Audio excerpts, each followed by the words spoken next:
पिछले क्लास में आपको पढ़ाया गया था रेजिस्टेंस के बारे में, और रेजिस्टेंस का हम डेरिवेशन भी कराए थे और ओम्स लॉ के बारे में बताए थे। ओम्स लॉ में बताया गया था कि V/IR कैसे आता है, और उसमें R का जो वैल्यू है V/I, उसका वैल्यू हम निकाले थे और उसको डिडक्ट भी किए थे, निकाल के प्रूव भी किए थे कि V/I = R जो होता है वो क्यों होता है, R का वैल्यू क्या होता है, वो आपको प्रूव करके दिखाया गया था। आज आपका जो क्लासेस है वो आपका रेजिस्टिविटी पर है, ठीक है। रेजिस्टिविटी निकालना है आपको, इलेक्ट्रिकल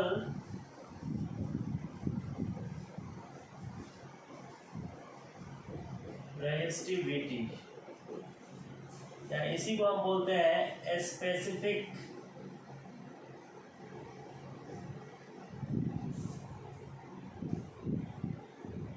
रेजिस्टेंस। इसी को स्पेसिफिक रेजिस्टेंस भी बोला जाता है। तो आपको स्पेसिफिक रेजिस्टेंस और इलेक्ट्रिकल रेजिस्टिविटी के बारे में निकालना है वैल्यू, जिसको रो से दिखाया जाता है। और रो जो होता है आपका ये सिंबल है इलेक्ट्रिकल रेजिस्टिविटी का। तो किसी भी मटेरियल में अगर इलेक्ट्रिकल रेजिस्टिविटी अगर आपको निकालने के लिए बोला जाएगा, जैसे एक मटेरियल आप लेते हैं और मटेरियल का साइज अगर हम मान लेते हैं कि ये मटेरियल है आपका, और इस मटेरियल का क्रॉस सेक्शनल एरिया जो है वो दिया हुआ है, क्रॉस सेक्शनल एरिया दिया हुआ है इसका, this is the cross sectional area. जैसे सिलिंड्रिकल टाइप का अगर मान लेते कि एक कंडक्टिंग बॉडी है और इसका लेंथ जो है वो आपका L है, ठीक है ना। और मटेरियल का एक अपना नेचर भी होगा, नेचर ऑफ मटेरियल, मान लीजिए जैसा मटेरियल होगा वैसा नेचर होगा। Nature of the material, material का एक अपना नेचर होगा, नेचर्स पर भी डिपेंड करेगा।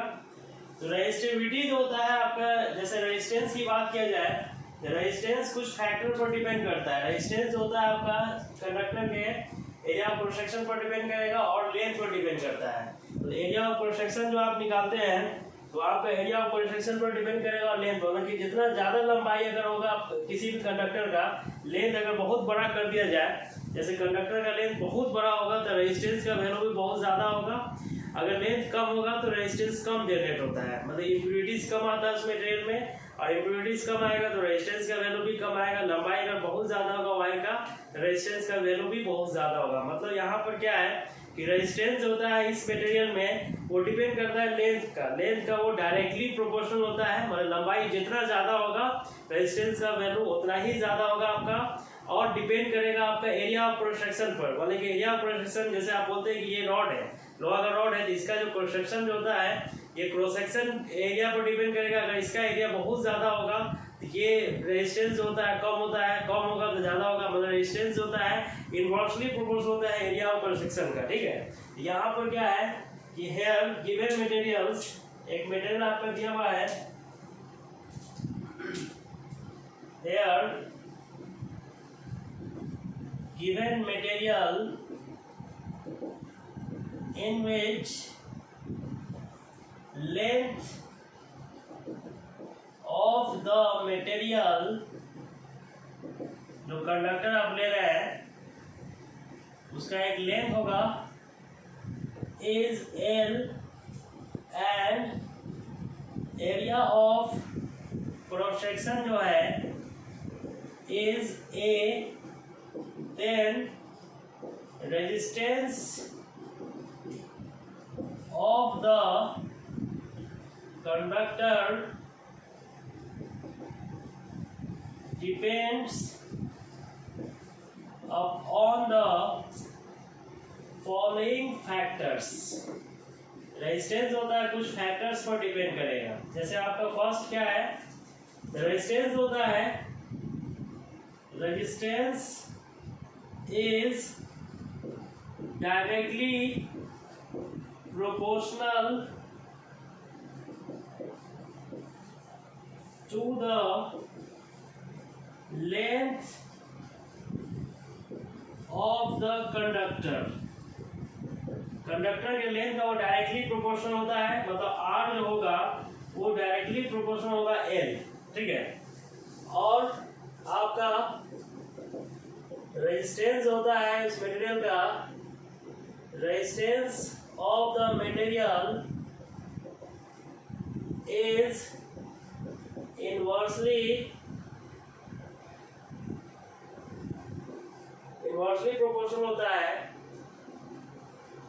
proportional to the area of cross section. Area of cross section का इनवर्सली प्रोपोर्शनल होगा, मतलब आर जो होता है इनवर्सली प्रोपोर्शनल होता है एरिया ऑफ क्रॉस सेक्शन का, ठीक है ना। और रेजिस्टेंस होता है, resistance depends upon the nature of the material, nature पर डिपेंड करेगा किस नेचर का मटेरियल है, ठीक है ना। तो रेजिस्टेंस को अगर हम कंबाइन करेंगे, जैसे R is directly proportional to L है और R is inversely proportional to A है, तो जब दोनों को आप कंबाइन कीजिएगा तो ये L/A हो जाएगा।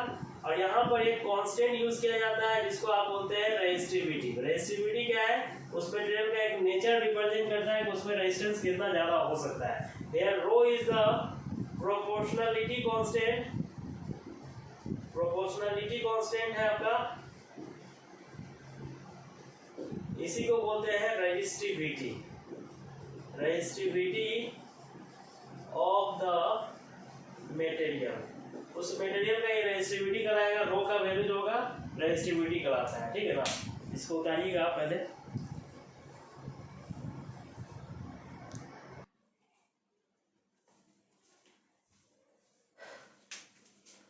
R इक्वल टू आपका जो रो इंटू एल बाई ए है, तो आप रो को लिख सकते हैं R into A by L, ठीक है, जिसमें रो को आप क्या बोलते हैं resistivity, resistivity of the material,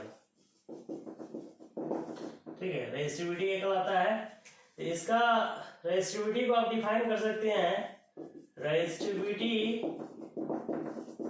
of the conductor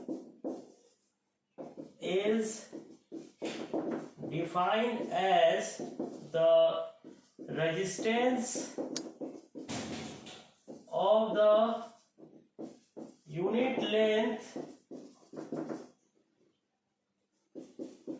conductor with unit cross sectional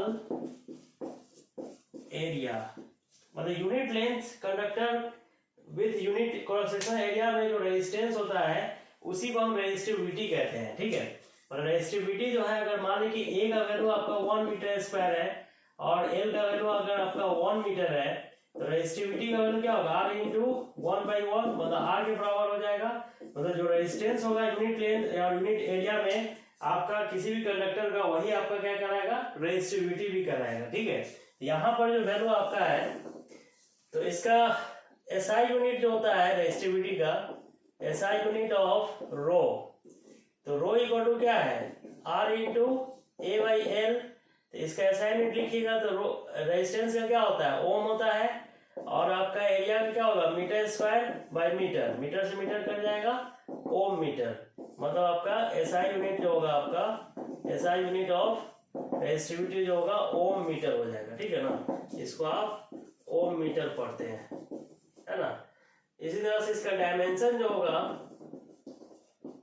dimension of resistivity, मतलब रो का डायमेंशन निकालना है, तो रो इक्वल टू क्या होगा, rho equal to R into A by L, ठीक है। और आर इक्वल टू क्या होता है, V by I into A by L, V equal to क्या होता है, W by Q into I हो जाएगा इंटू ए बाई एल। तब इसका डायमेंशन जब निकालिएगा रेजिस्टिविटी का, तो वर्क डन पोटेंशियल एनर्जी का आप जानते हैं कितना होता है, ml square t minus 2, area क्या होगा एल स्क्वायर, चार्ज का क्या होगा at, करंट का क्या होगा a, l का l हो जाएगा, तो l से l कट जाएगा ये आपका आ जाएगा आपका n l q। आप t आपका यहाँ पर 1 है, यहाँ पर 2 है, तो ये आपका t माइनस 1 हो जाएगा, ये ऊपर जाएगा तो a माइनस 2 हो जाएगा। ये आपका रेजिस्टिविटी का डायमेंशन हो जाएगा, ठीक है। तो इस तरह से आप रेजिस्टिविटी का डायमेंशन आप निकाल सकते हैं।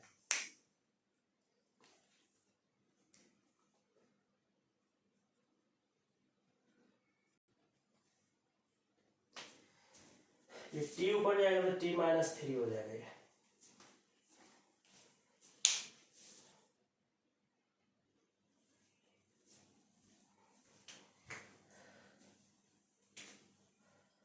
Factor affecting of electrical resistivity। Electrical resistivity किस किस फैक्टर पर डिपेंड करता है ये आपको बताना है, ठीक है। तो according to Ohm's law we know that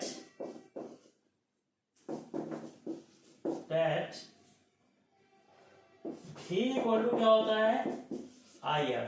V का वैल्यू क्या होता है IR होता है, जिसमें R का जो वैल्यू होता है वो V/I होता है। और इन प्रीवियस क्लासेस आपको ये बताया है कि R का वैल्यू जो होता है mL/ANE² टाउ होता है। ये डेरिवेशन पिछले क्लास में करा चुके हैं आपको। R equal to V/I mL/ANE² tau होता है, जिसमें R का जो वैल्यू है वो आपका m/NE² टाउ इंटू L/A इसको लिख सकते हैं। यहाँ जो वैल्यू है R equal to rho into L/A, अगर इससे इसको कंपेयर किया जाए, इससे जब इसको कंपेयर किया जाएगा तो यहाँ जो टर्म आप देख रहे हैं, ये जो टर्म है आपका और ये जो टर्म है, ये दोनों एक दूसरे के इक्वल होगा। मतलब यहाँ पर आप बोल सकते हैं कि R का जो वैल्यू है, रो का जो वैल्यू है, रो इक्वल टू कितना हो जाएगा m/NE²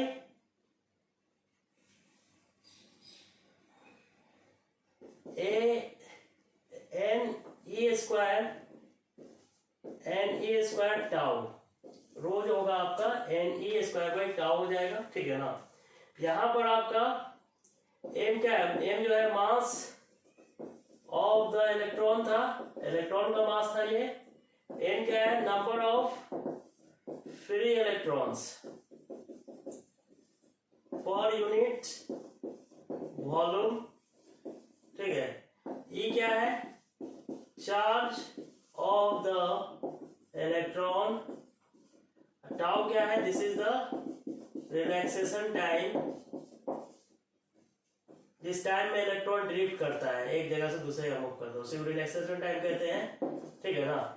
तो टोटल टाइम भी बोल सकते हैं। तो रो आपका डिपेंड कर रहा है, रो किस पर डिपेंड कर रहा है, रो डिपेंड कर रहा है नंबर ऑफ फ्री इलेक्ट्रॉन्स पर। मास ऑफ इलेक्ट्रॉन्स तो कांस्टेंट है आपका, तो रिलैक्सेशन टाइम भी कांस्टेंट है। और रो आपका क्या है, डिपेंड करता है इलेक्ट्रॉन की संख्या पर भी डिपेंड करेगा, कितना ज्यादा इलेक्ट्रॉन संख्या है, ठीक है ना। m जो होगा ये तो कांस्टेंट वैल्यू होगा, ठीक है ना।